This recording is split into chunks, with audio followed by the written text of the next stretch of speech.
Indonesia memiliki ragam suku dan budaya, kaya akan kearifan lokal yang mengalir turun-temurun dari para leluhur.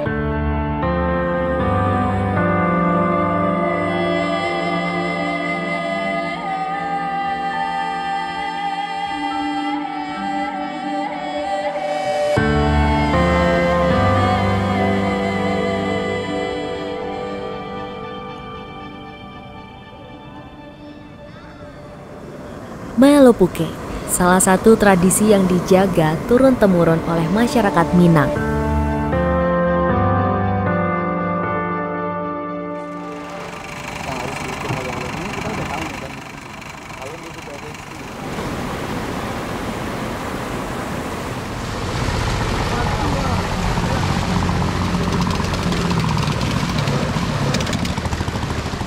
Melopuke atau menarik pukat merupakan tradisi yang digunakan masyarakat pesisir untuk menangkap ikan secara gotong royong di pesisir pantai. Tradisi melopuke yang telah ada dari tahun 1940 dikenal sebagai cara menangkap ikan yang ramah lingkungan. Berbekal kapal dan jaring, serta beberapa nelayan yang menunggu di bibir pantai untuk menarik jaring. Selain sebagai mata pencaharian, melopuke juga bertujuan untuk mempertahankan kebudayaan serta membuka lapangan pekerjaan bagi nelayan yang lanjut usia. Sebelum lahir saya, belum lahir ibu saya, bapak saya, nenek moyang kita dulu udah ada pukat ini. Nah, cuma dulu pukatnya bukan kayak sekarang. Kalau dulu saya tarik penariknya itu pakai rotan. Habis pakai rotan kita maju pakai tali juk. Ada tali juk yang dari apa itu yang hitam itu kan. Kemudian maju lagi pakai tali belati kayak ini.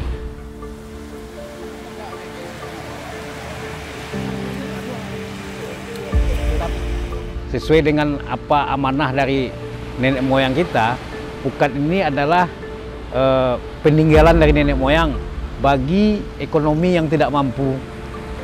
Kalau ekonomi yang mampu kan bisa beli perahu atau beli ini alat-alat lengkap ke laut. Kalau ini anggota ini nggak mampu untuk membeli alat-alat ke laut, itu makanya kami bagaimanapun berusaha semaksimal mungkin untuk dapat penghasilan ikan ini dengan pukat ini, kemampuan untuk ekonominya, biaya hidupnya. Jadi sebetulnya sasaran terakhir untuk jalan keluar untuk ekonomi ini pukat ini. Dan kebetulan pukat ini warisan dari nenek moyang kita. Itu maka tetap ada pukat ini. Proses melopuke biasanya memakan waktu hingga 2 jam. Diawali dengan meninggalkan satu sisi tali untuk ditarik oleh beberapa nelayan di sisi kiri. Lalu jaring dibentangkan ke tengah laut dengan bantuan kapal kecil yang bermesin dan memutarinya, hingga menempatkan sisi tali lainnya untuk nelayan di sisi kanan. Beranggotakan 10 hingga 20 nelayan pada masing-masing sisi yang berimbang. Dengan kompaknya, mereka menarik jaring hingga ke bibir pantai bersama-sama. Tali pukat yang ditarik diikatkan ke pinggang sehingga memudahkan nelayan untuk menarik jaring dengan stabil. Posisi menarik pun dilakukan bergantian. Setiap nelayan yang telah sampai pada posisi belakang akan berpindah ke posisi depan. Begitupun selanjutnya.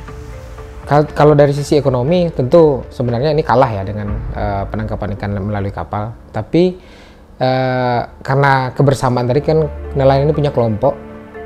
Ketika kelompok mereka terbentuk melalui sistem melopuke ini, rasa bekerja samanya jadi lebih tinggi di sini.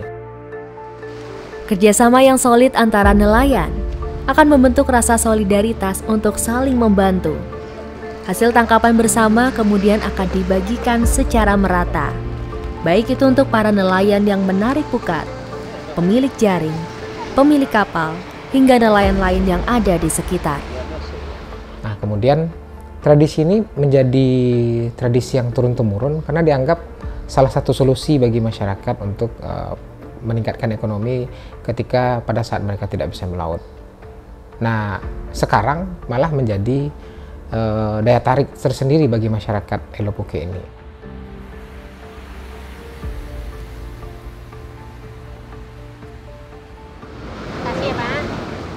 Agar si kelompok nelayan juga mengajak kaula muda, terutama pemuda-pemuda di lingkungan tersebut untuk ikut Mailopuke. Sebagian sudah mulai bergabung bersama kelompok, karena nantinya kita berharap yang dilakukan tidak hanya sekedar Mailopuke untuk mencari ikan saja, tapi juga Mailopuke untuk menjadi destinasi wisata.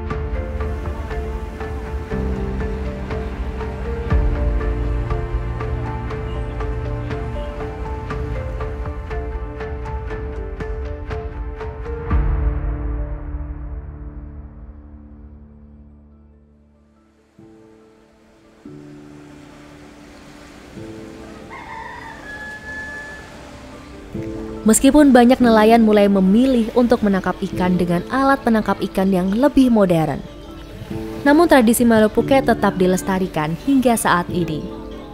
Karena Mailopuke dinilai dapat mencukupi kehidupan sehari-hari dengan modal yang terjangkau dibandingkan menangkap ikan dengan skala yang lebih besar dengan modal yang tinggi.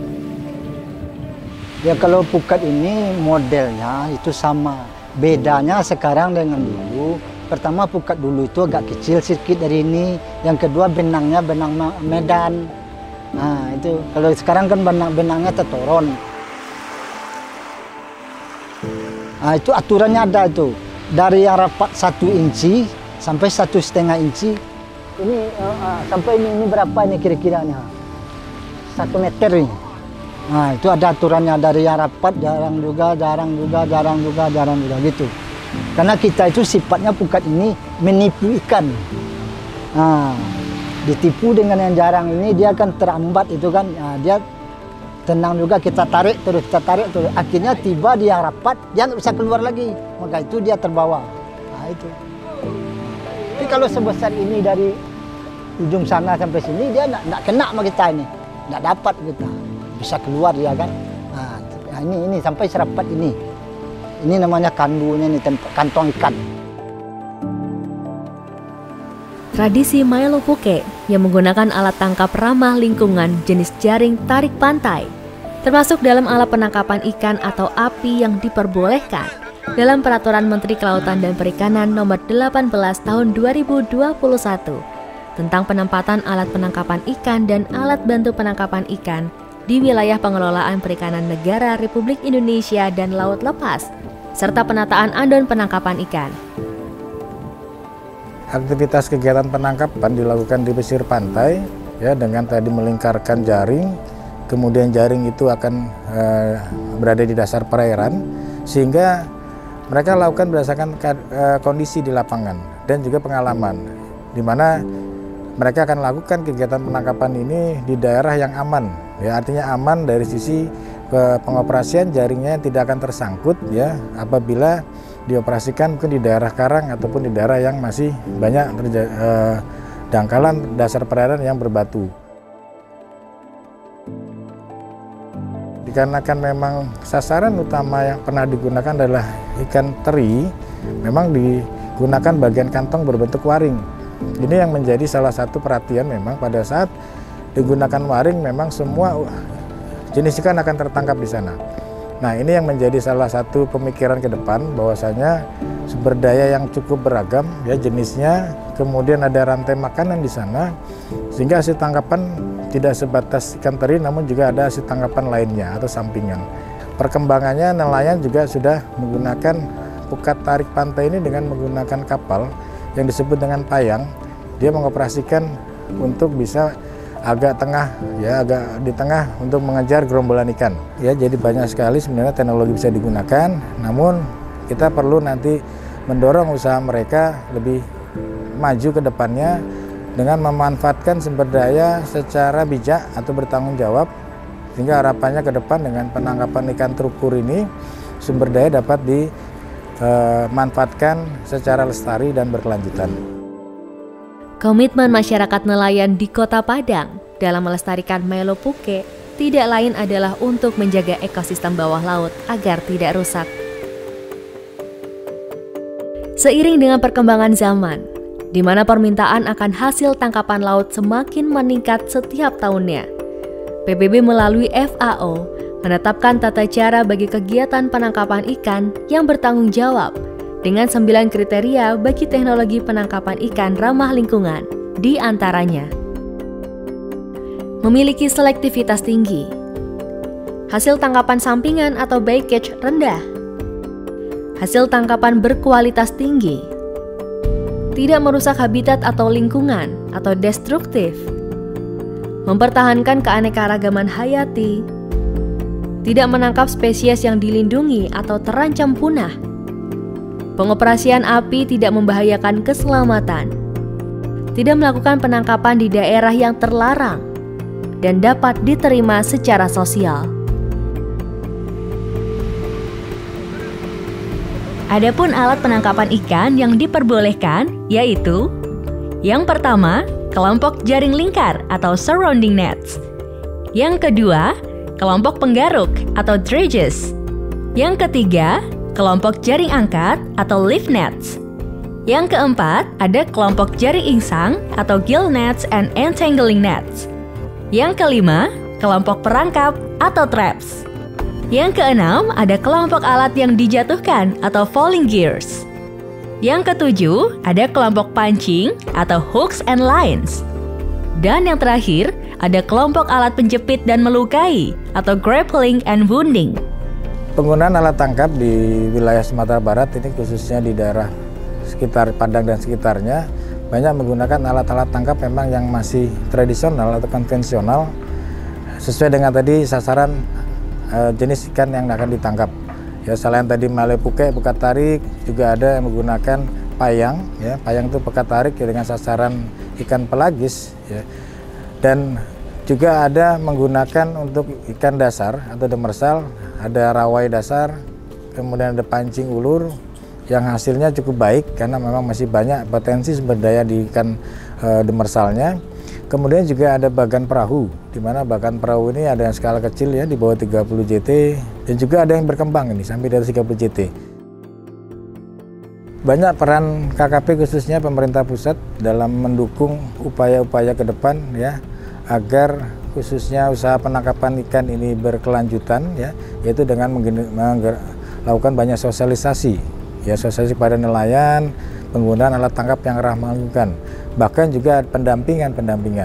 Juga ada dukungan terkait dengan program-program bantuan yang diberikan adalah alat tangkap yang ramah lingkungan, sehingga nelayan akan menyesuaikan dan beralih dengan penggunaan alat tangkap yang tidak ramah lingkungan. Memang tidak ada yang instan, bukan proses, namun proses itu adalah peran yang perlu dibutuhkan, peran baik itu pemerintah pusat, namun juga pemerintah daerah, di mana juga banyak dukungan-dukungan dari masyarakat ya, agar masyarakat nelayan khususnya agar mandiri ke depannya bisa mengelola sumber daya ini secara bijak dan berkelanjutan.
Selain bermanfaat untuk menjaga keberlanjutan dari ekosistem bawah laut, tradisi Maelo Puke terbukti turut membantu melaksanakan program yang selalu dicanangkan oleh Kementerian Kelautan dan Perikanan, yaitu dalam menjaga kesehatan pesisir dan laut.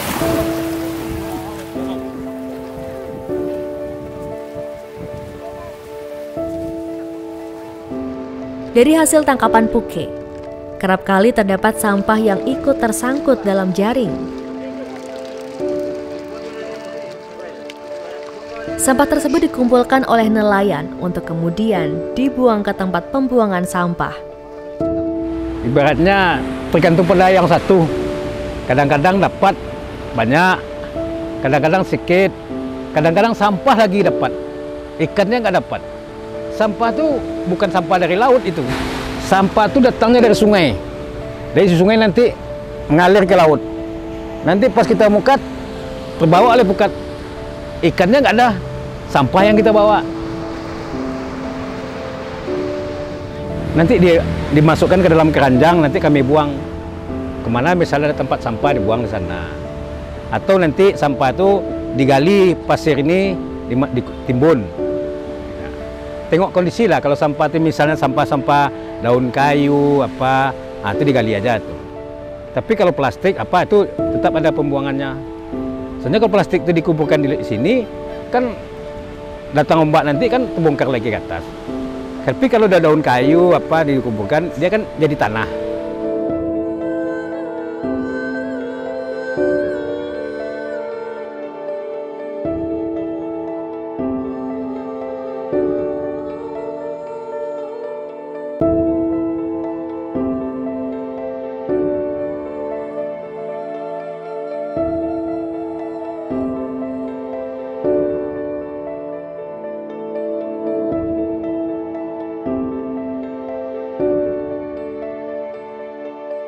Sampah plastik membawa dampak negatif yang berbahaya bagi kehidupan biota laut dan lingkungannya.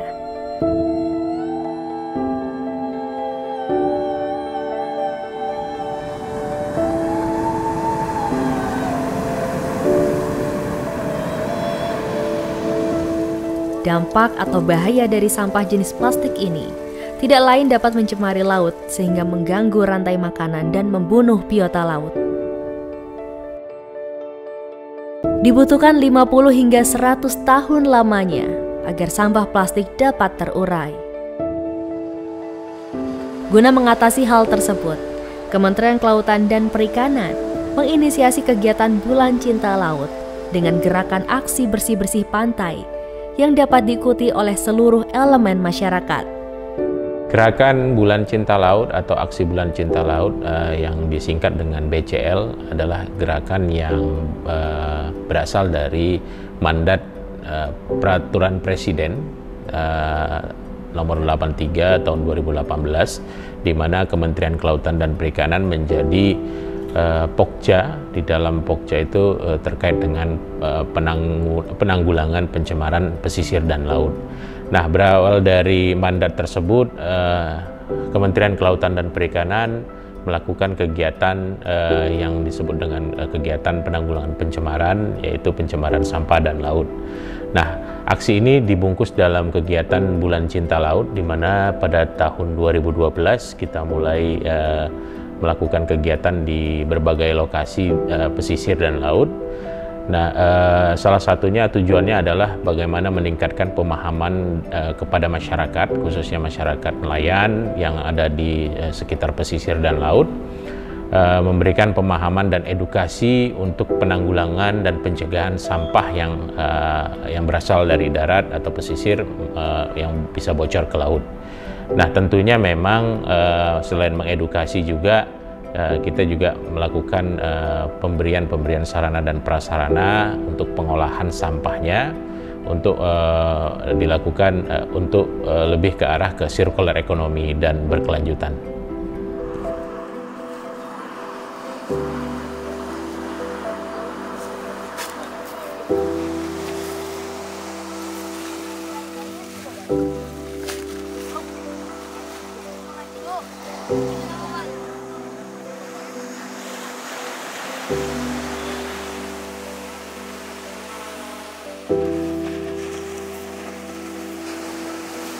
Ya,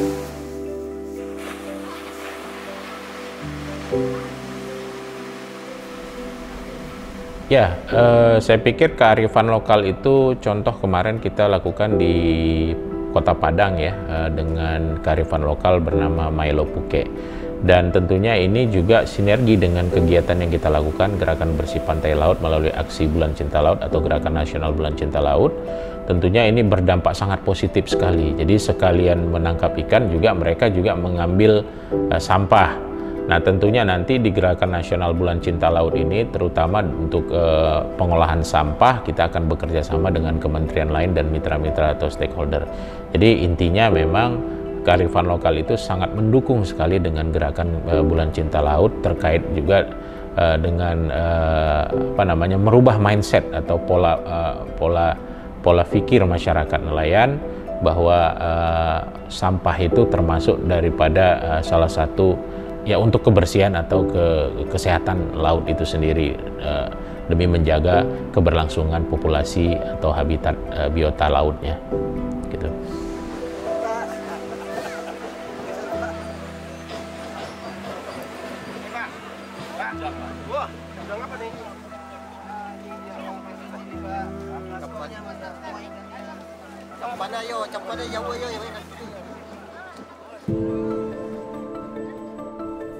Pemerintah terus berupaya, namun peran masyarakat tetap diperlukan untuk menjadikan Gerakan Bulan Cinta Laut yang merupakan salah satu wujud implementasi program ekonomi biru Kementerian Kelautan dan Perikanan dapat berjalan secara optimal dan berkelanjutan. Semua kalangan masyarakat memiliki tanggung jawab untuk menjaga kesehatan pesisir dan laut guna menciptakan keberlanjutan bagi ekosistem biota laut. Ekonomi biru ini juga sepertinya mencerminkan refleksi dari nama kementerian kita sendiri, yaitu Kementerian Kelautan dan Perikanan. Kelautan dan Perikanan itu berarti kan laut itu adalah basis dari lingkungannya, perikanan itu adalah resultnya, hasilnya di hilir. Jadi dari situ kita bisa lihat lingkungan dulu, baru kita monetisasi untuk ekonomi. Nah, kearifan lokal ini tentu sangat mendukung dari ekonomi biru karena Pak Menteri kan punya 5 program ekonomi biru. Pertama, perluasan wilayah konservasi. Kedua, penangkapan ikan terukur. Ketiga, pengembangan budidaya perikanan. Keempat, pengelolaan wilayah pulau-pulau pesisir dan terluar. Dan kelima, pengelolaan sampah laut. Semua ini ya dasarnya kearifan lokal. Kalau kita tahu itu penangkapan ikan terukur itu sebenarnya di Indonesia sudah ada. Yang nelayan kita itu kan juga dulunya melaut hanya untuk kebutuhan dia sendiri. Nah itu kan sudah terukur sebenarnya.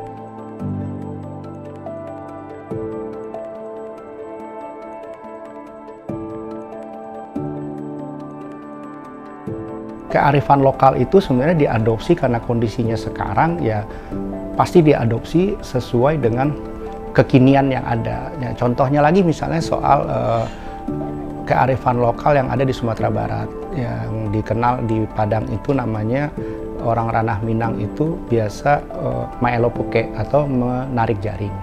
Menarik jaring itu kan dulu mungkin nggak ada sampah kan, sekarang kan ikannya ketarik, sampahnya juga ketarik. Nah itu kan kearifan lokal, itu kita bisa pakai juga. Selain itu bagian dari penangkapan ikan terukur juga bagian dari untuk membersihkan wilayah pesisir. Nah itu bagi saya sih kearifan lokal itu mendukung ekonomi biru dan ekonomi biru itu mendukung kearifan lokal. Jadi ini semuanya simbiosis mutualis.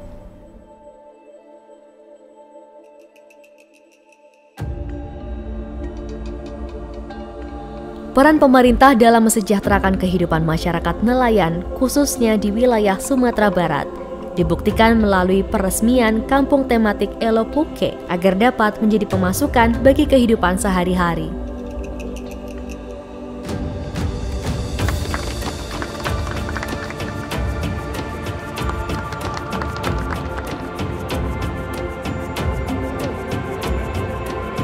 Penggunaan alat penangkapan ikan yang ramah lingkungan menjadi salah satu fokus utama Kementerian Kelautan dan Perikanan.